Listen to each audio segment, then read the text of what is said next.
Dá uma olhada nisso aqui. Isso é uma conexão de energia PCI Express 5.0 chegando a 150 graus Celsius. E o que mais nos assusta é que o limite de temperatura que a nossa câmera capta é de 150 graus. Ou seja, ela pode e provavelmente ela está ainda bem mais quente do que esses 150 graus que está mostrando aí na tela.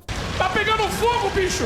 A gente nem sabe quanto é. Sim, os fantasmas do superaquecimento continuam assombrando a NVIDIA. E nesse vídeo nós vamos papear sobre o histórico de mudança nos conectores de energia, os porquês das mudanças e principalmente, se você deve manter o extintor de incêndio do lado do seu computador.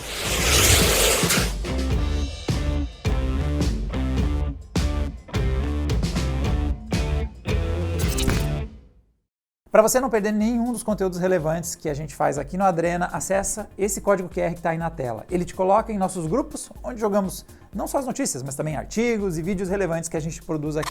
Bom, os conectores de alimentação de energia geração PCI 5.0 ainda causam bastante alvoroço desde que foram lançados. Já faz mais de um ano que notícias de conectores superaquecendo e derretendo se acumulam por aí, aumentando essa sensação de insegurança em quem está pensando em gastar, e muito inclusive, em uma placa de vídeo dessa geração. Antes de queimar alguma coisa, vamos fazer aquele apegado de o que mudou nesse cabo, como ele funciona e o que pode estar dando de errado nele. As fontes de alimentação foram padronizadas com o modelo projetado pela Intel lá em 1995. Ela introduziu o ATX, o Advanced Technology Extended, especificação que define o tamanho, o layout, o posicionamento de componentes, como conectores de energia, slots, expansões e portas no PC. Já o padrão focado em comunicação dos componentes é o Peripheral Component Interconnect Express, o bom e velho PCI Express. Ele é desenvolvido pela PCI SIG, é um consórcio das maiores empresas de hardware do mundo. Esses consórcios existem para que as empresas cheguem a padrões que garantam que as peças de uma funcionem com as peças das outras. E para isso dar certo, tudo precisa operar em medidas parecidas, tamanhos parecidos, níveis de tensão parecidos,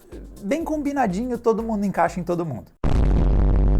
Com o tempo, esses padrões e especificações foram se atualizando de forma a se ajustar às necessidades da indústria. E por muito tempo, a versão ATX 12 volts 2. Insira algum número aqui.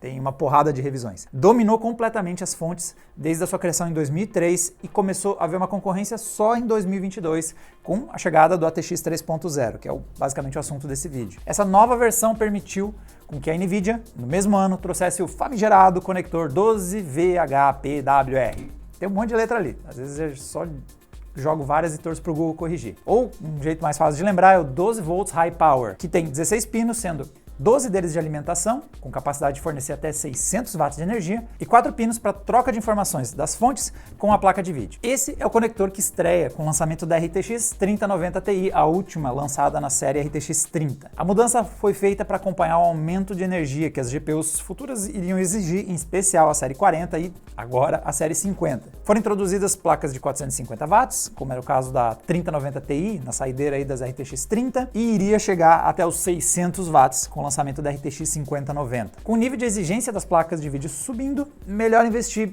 nos melhores componentes. Então, para gastar menos, a gente te dá uma mão com os nossos grupos de ofertas. Tá aí na descrição do vídeo e também tem o código QR rolando aí na tela. Essa tendência de ficar subindo energia trouxe um problema para o padrão 2.0, a quantidade de cabos que a gente ia precisar. Então, cada cabo que tem no padrão ATX 2.0 aqui, cada cabo com um conector de 8 pinos, ele suporta até 150 watts. Com uma RTX 5090 demandando 600 watts, isso quer dizer que a gente ia precisar de 4 cabos desses para fazer a conexão, tornando aí o gerenciamento bem inconveniente, tanto por motivos práticos, porque ajeitar esses cabos ia ser inferno, como também por motivos estéticos. Sim, fica feio e chato de organizar. Já com o padrão novo em uso, os problemas começaram a aparecer após o lançamento das RTX 4090. Exatas 2 semanas depois, quando um usuário do Reddit compartilhou fotos mostrando o conector do adaptador e a entrada da alimentação da placa de vídeo derretida. E a cada semana, novos casos foram surgindo e sempre com as mesmas características, o conector e a entrada derretidos, o que gerou uma comoção da comunidade de hardware em tentar entender o porquê desses derretimentos. E, é claro, todo lançamento de um eletrônico novo, um iPhone, uma GeForce, a geral fica de olho nos potenciais problemas dos primeiros produtos. Alguns produtores de conteúdo de hardware fizeram seus próprios testes para tentar compreender quais seriam esses problemas. São caras que nem o J2Sense, o Gamer Nexus, o Derbauer. Eles testaram diversas possibilidades e chegaram a algumas conclusões, mas a gente vai falar delas mais pro final do vídeo e juntar com o resultado das baguncinhas que a gente fez aqui também. Mas ainda assim, não havia uma conclusão exata sobre o que ou quem era o causador original dos problemas, já que de um lado nós tínhamos a Nvidia culpando o usuário por encaixar mal os conectores e do outro lado o usuário culpando a Nvidia por desenvolver um produto suscetível a falhas. Uma das soluções para tentar frear esse derretimento de placas foi trazer um novo padrão, o ATX 3.1, e estrear os novos cabos, os 12V2X6. A mudança trouxe os terminais condutores mais compridinhos, o que melhorou a condutividade, porque aumentou a área de contato e trouxe uns pinos de detecção menores. Qual é a lógica dessas trocas? A GPU se desliga caso haja uma conexão mal feita nos pinos com sensores, aqueles 4 ali em cima. Se eles são mais curtos e os de energia mais longo, você tem mais segurança que os sensores só vão dar o contato quando os pinos de energia já estão bem encaixados lá dentro. Isso mitigava um dos principais culpados dos acidentes, os cabos que não estavam encaixados o suficiente. Outras empresas vieram com uma solução bem simples e até elegante: pintar o conector dos cabos com cores vibrantes. Se você ainda consegue ver a parte colorida, quer dizer que você não encaixou fundo o suficiente. Mas mesmo depois de ajustes, os problemas com os conectores também assombraram a RTX 5090, que reacendeu os dramas com mais casos de superaquecimento e derretimento dos conectores. Agora centrados na fonte. Mas afinal, o que está pegando, além de fogo na fonte?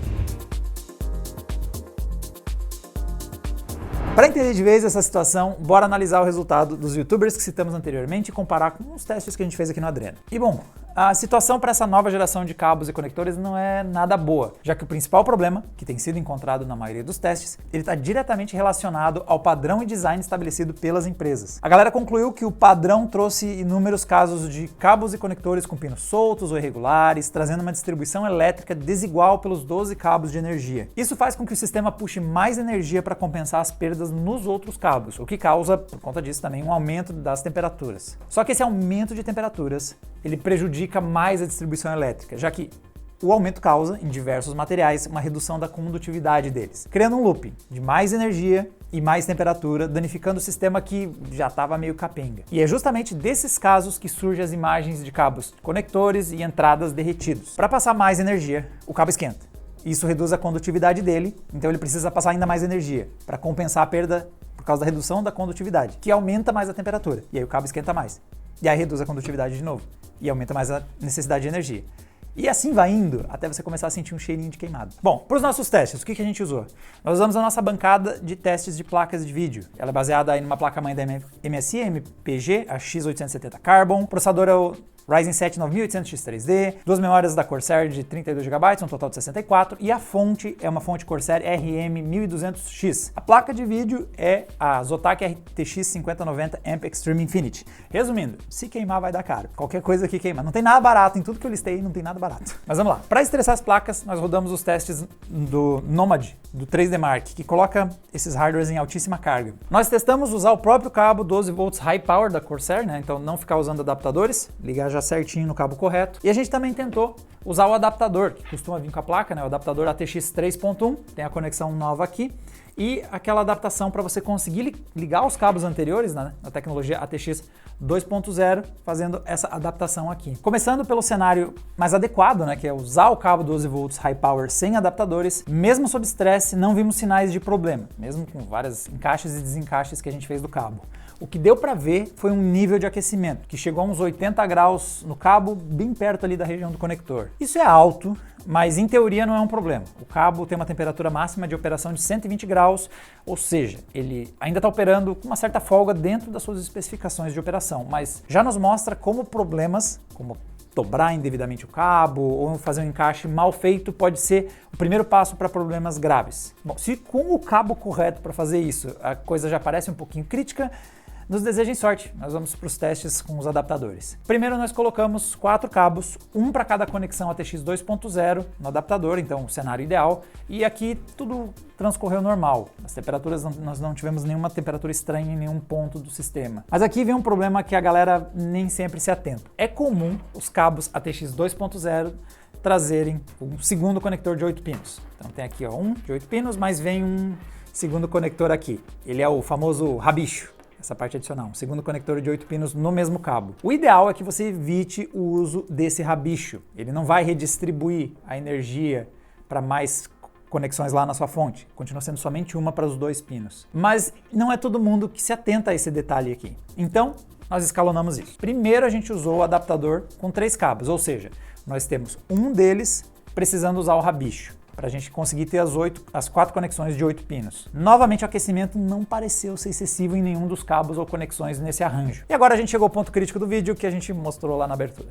Usando apenas 2 cabos, ou seja, 2 cabos precisam usar os rabichos para a gente ter todas as conexões. Tudo isso para alimentar os 600 watts para a RTX 5090 e aí a coisa pegou. Os cabos em si estavam ok. O crítico aconteceu lá na fonte, não foi nem na placa de vídeo. Foi que com apenas 2 saídas da fonte da Corsair em uso, elas precisavam lidar com toda a carga dos 600 watts. E o resultado foi um aquecimento absurdo, que nem sabemos de quanto foi. O sensor só pega 150 graus, foi isso pra cima. E aí, enfim, conseguimos o que ninguém queria. A gente danificou algo. O cabo não resistiu e a conexão que fica lá na fonte, ela acabou deformando. A gente teve, inclusive, bastante dificuldade para tirar ela ficou aqui, quebrou um dos pininhos que encaixava lá na fonte e faz sentido. Como a conexão ultrapassou os 150 graus, a gente começou a realmente deformar o material que estava sendo usado aqui. E pensem que a gente conseguiu isso em poucas sessões de estresse do hardware. Não ficou um período tão longo assim rodando. Na verdade, a gente nunca teve a falha. O sistema não parou de funcionar. Nós vimos que a temperatura estava muito alta porque a gente tinha literalmente uma câmera térmica virada para lá. E não porque o sistema estava falhando. Sabe-se lá como é que essa falha ia se apresentar. Com algo derretendo ou até um início de incêndio. Tá bem. Assim tá bom. De novo, nós caímos no argumento da NVIDIA de mau uso do consumidor. Nós não devíamos estar usando apenas 2 cabos e tantos rabichos para ligar uma placa de altíssima carga como a RTX 5090. Mas isso também cai no fato que torna esse padrão tão falho. Se não é para ser usado assim, porque a gente usou e funcionou. Por que um padrão com cargas mais elevadas tem tantas oportunidades de erro na ponta do usuário? Deixa a gente fazer essa cagada, não evita a gente de cometer esse erro. E que sensores são esses que mantêm os produtos operando até quando eles estão no limite da autodestruição? Desliga isso, Otto! Desliga! Vai estabilizar, está sob controle! Um cabo ATX 2.0 ele carrega até 150 watts em 8 conexões. Né? Você vai precisar de tudo isso. Dos 8 pininhos. Para entregar os 600 watts, a gente vai precisar 4 cabos desse. Então vai totalizar 24 cabos e conectores. Né? Lembrando que cada cabo, né, a gente chama de um cabo, mas tem mais 8 cabinhos aqui rolando para fazer isso aqui. Então, para a gente conseguir os 600 watts na tecnologia anterior, a gente precisa de 24 cabos e 24 conexões. O ATX 3.0 entrega essa mesma capacidade, só que ela usa apenas um cabo, com metade das conexões, né? Nós temos somente 12 aqui. E perceba que as áreas de contato, quando a gente olha o detalhe, você vê como as áreas de contato são muito menores. Os pinos são menores, a quantidade de metal, literalmente, que tem em cada um deles é menor. Então nós temos menos material distribuindo essa carga. Por questões de praticidade e também de estética, nós fizemos tudo no sentido oposto de ter mais segurança. E as medidas de segurança que foram adicionadas ficaram muito distantes de garantir uma proteção contra falhas graves. Não é que os cabos 2.0 não estragavam, não apresentavam falhas. Antes de existir o cabo 12 volts high power, vocês já viram um meme de placa de vídeo pegando fogo, com certeza. Wow, it's just like real life, man. What the... Com muita coisa no padrão ATX 3.0, aconteceu no sentido de tornar as coisas mais inseguras. E falhas menores na ponta do consumidor agora tem mais facilidade de se tornar um problema crítico para o funcionamento do sistema. E o padrão não tem formas efetivas de se defender dessa falha. O padrão não é a prova de a gente sendo burro, simplificando.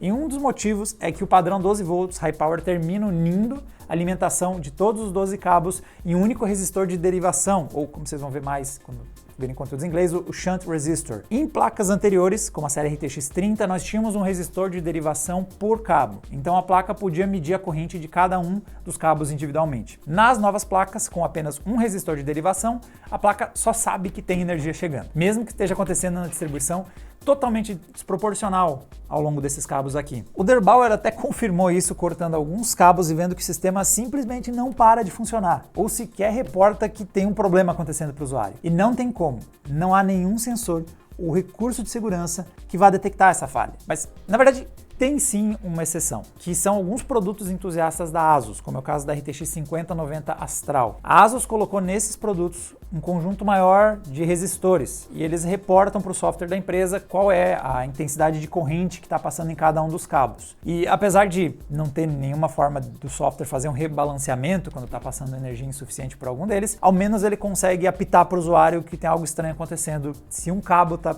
passando muito mais corrente que os outros. Então sim, tem falha na ponta dos consumidores. A gente precisou fazer umas burradas para conseguir estragar o nosso cabo aqui. Mas a maior falha, com certeza, é do padrão ATX 3.0. Como ele não foi pensado para evitar esse tipo de erro? Até o padrão USB atual foi pensado em funcionar independente da forma como você conecta, porque você precisa de 3 tentativas para conectar um cabo.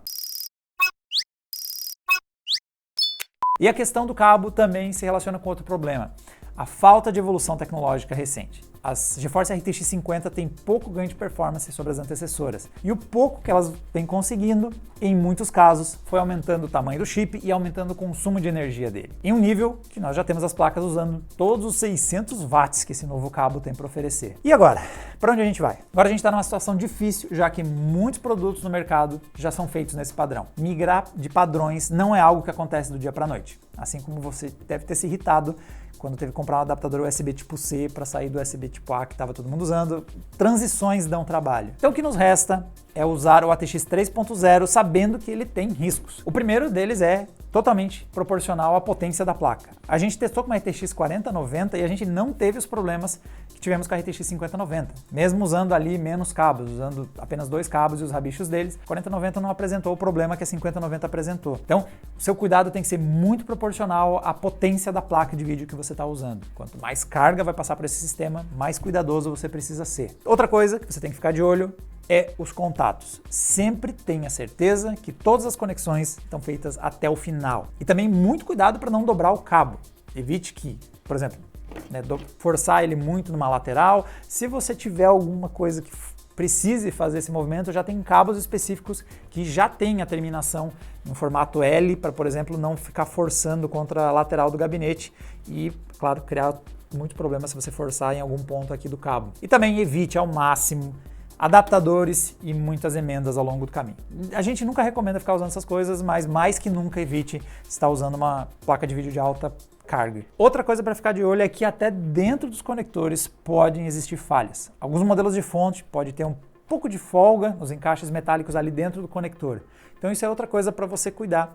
Se assegurar que não tem nenhuma fora de posição. Às vezes, quando você olha ali na própria conexão, você vê que alguns dos conectores metálicos estão um pouquinho mais para dentro. Tome cuidado. Ao máximo, garanta que todos os contatos estão acontecendo com o máximo de área possível. E vamos torcer para que o próximo padrão seja mais seguro e que não precise de ainda mais energia, o que seria um sinal de que as placas de vídeo realmente estão se tornando cada vez mais ineficientes. Mas se precisar de mais energia e segurança, o que não falta é a galera na internet brincando sobre como deve ser o próximo formato dos conectores do futuro, prontos para mais de 600 watts.